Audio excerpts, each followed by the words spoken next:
On Google Trends, stagflation as a search term has spiked in the last few weeks, nearly matching short-lived spikes, similar spikes in March and August 2024.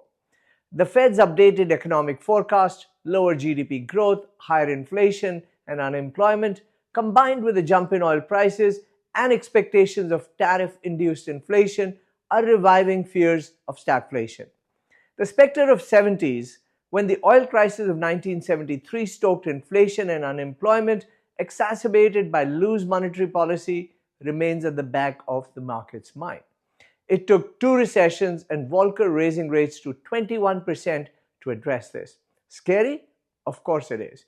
But how likely is the question?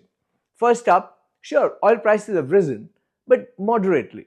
Geopolitical factors have largely been temporary, and alternatives from shale, remember, drill baby drill, and clean energy are offsets as well.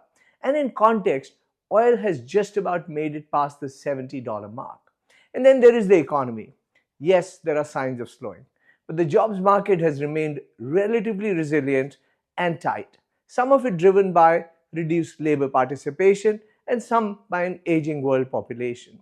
Wage pressures also have counterbalancing forces from technology-led productivity and labor mobility. And yes, the consumers are still spending. As for tariffs, the Fed sees the impact as transitory. Maybe. While supply shocks do cause inflation, a demand pullback is a countervailing force and a bigger one in our view. Fiscal expansion is also limited by what are already elevated debt and deficit levels, which will only worsen as the economy slows. We continue to see an environment where growth concerns, rather than inflation, occupy center stage. Defensive sector positioning is therefore a preferred stance, combined with opportunities in China and India, as well as selling premium in growth names in the US. So, are stagflation risks real?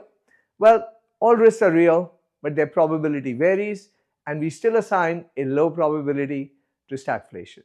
Good morning, this is Sunil Garg from Lighthouse Canton.